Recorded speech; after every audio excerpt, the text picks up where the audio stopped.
Praise the lord, హల్లెలూయా. ప్రతి ఉదయం దేవుని వాగ్దానములు వింటున్న మీ అందరికీ నా హృదయపూర్వక వందనములు తెలియజేస్తున్నాను. ప్రతి ఉదయం వేకువనే లేచి దేవుని వాక్యమును ధ్యానించి మన యొక్క దినచర్యలు ప్రారంభించుట వలన మనసుకు నెమ్మది కలుగుతుంది, దేహమునకు ఆరోగ్యము కలుగుతుంది. ఈరోజు దేవుని వాగ్దానము పరిశుద్ధ గ్రంథము నుండి పేతురు రాసిన మొదటి పత్రిక 5వ అధ్యాయము 7వ వచనం. ఆయన మిమ్మును గూర్చి చింతించుచున్నాడు గనుక మీ చింత యావత్తు ఆయన మీద వేయుడి.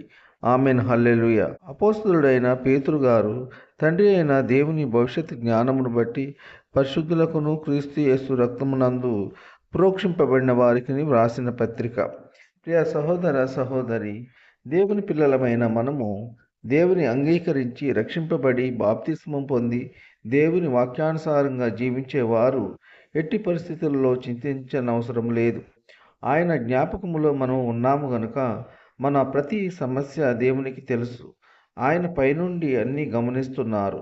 నా బిడ్డలు ఎంత శ్రమపడుతున్నారు, ఎన్ని ఇబ్బందులకు గురి అవుతున్నారు అని ఆ పరమ తండ్రి అయిన దేవుడు అన్నీ చూస్తున్నారు. మనలను గూర్చి ఆయన చింతిస్తున్నారు.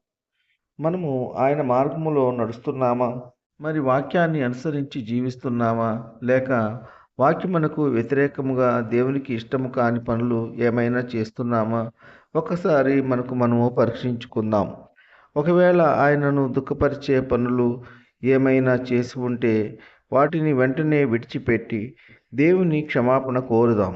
మన చింత యావత్తు దేవునిపై మోపుదాం.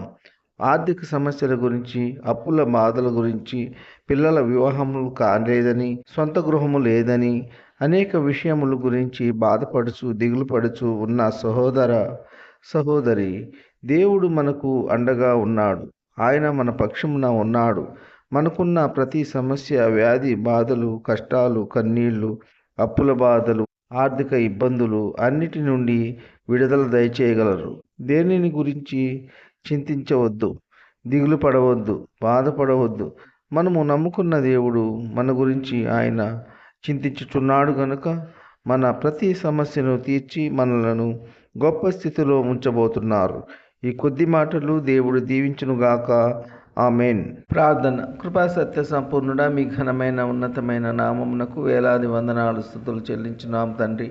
యేసయ్య, మీరు గొప్ప దేవుడు, శక్తివంతుడు, సర్వాధికారి, మీకు స్తోత్రములు. యేసయ్య, గడిచిన దినమంతా మీ చల్లనైన రెక్కల నీడలో కాచి కాపాడినందుకు మీకు స్తోత్రములు. మరి ఒక నూతన దినమును మాకు అనుగ్రహించినందుకు మీకు స్తోత్రములు. ఈ వేకువని లేచి ఎందరైతే మీ వాక్యమును విని మిమ్ములను అంగీకరించి ఉన్నారో అటువంటి బిడ్డలందరినీ దీవించండి, ఆశీర్వదించండి. ఎందరైతే బిడ్డలు మీ వాక్యమును వినక లోకము తట్టు పాపము తట్టు తిరిగి ఉన్నారో అటువంటి బిడ్డలందరూ మీ యొక్క వాక్యమును విని మారు మనసు పొంది మిమ్మల్ని స్తుతించి ఆరాధించే కృప దయచేయండి. వాక్యము ద్వారా తెలియజేసిన రీతిగా ఆయన మన గురించి చింతించుచున్నాడు గనుక మీ చింత యావత్తు ఆయన మీద వేయుడి అని వాక్యం ద్వారా సెలవిచ్చినందుకు మీకు స్తోత్రములు. ఉద్యోగములు లేని బిడ్డలకు ఉద్యోగములు దయచేయండి. వివాహములు కాని బిడ్డలకు వివాహములు జరుగులాగన మీ కృప ఉంచండి. సొంత గృహము లేని బిడ్డలకు సొంత గృహము దయచేయండి. సొంత వాహనము లేని బిడ్డలకు సొంత వాహనము దయచేయండి. వ్యాధిగ్రస్తులను బాగు చేయండి, స్వస్థపరచండి. గాయపడిన వారి గాయములను స్వస్థపరచండి, బాగు చేయండి. శారీరక బలహీనతలతో బాధపడే వారిని స్వస్థపరచండి, బాగు చేయండి. వారి శరీరంలో ఎక్కడ ఎటువంటి బలహీనత ఉన్నా యేసు నామములో ఇప్పుడే వారి బలహీనతలన్నిటి నుండి విడుదల కలుగునుగాక. కన్నీటిలో ఉన్న బిడ్డల యొక్క కన్నీరు నాట్యముగా మారలాగున మీ కృప ఉంచండి. దుఃఖములో ఉన్న బిడ్డలను వాదార్చండి. వారు కోల్పోయినవన్నీ తిరిగి పొందుకునేలా మీ కృప ఉంచండి. అల్లర్లు, గొడవలు సృష్టించే వారిని మార్చండి. మత కలహాలను సృష్టించే వారిని మార్చండి. త్రాగుబోతులను మార్చండి. క్రూరులను మార్చండి. దుర్మార్గులను మార్చండి. దొంగలను మార్చండి. నరహంతకులను మార్చండి. మోసకారులను మార్చండి. ప్రతి ఒక్కరూ మీ వాక్యము తట్టు తిరిగి మిమ్ములను అంగీకరించి మిమ్ములను స్తుతించి ఆరాధించే కృప దయచేయండి. వారి యొక్క పాత రోత జీవితాన్ని విడిచి నూతన మనస్సు కలిగి యేసే గొప్ప దేవుడు అని స్తుతించి ఆరాధించి కుటుంబంతో సంతోషముగా జీవించే కృప దయచేయండి. కారుల్లో ప్రయాణించే బిడ్డలను కాపాడండి. బస్సుల్లో ప్రయాణించే బిడ్డలను కాపాడండి. రైళ్లలో ప్రయాణించే బిడ్డలను కాపాడండి. నౌకల్లో ప్రయాణించే బిడ్డలను కాపాడండి. విమానాల్లో ప్రయాణించే బిడ్డలను కాపాడండి. ఇతర మోటారు వాహనాల్లో ప్రయాణించే బిడ్డలను కాపాడండి.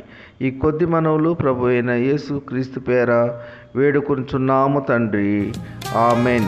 విన్న వాక్యము దీవెనకరంగా ఉన్నట్లయితే లైక్ చేయండి, షేర్ చేయండి, సబ్స్క్రైబ్ చేసుకోండి.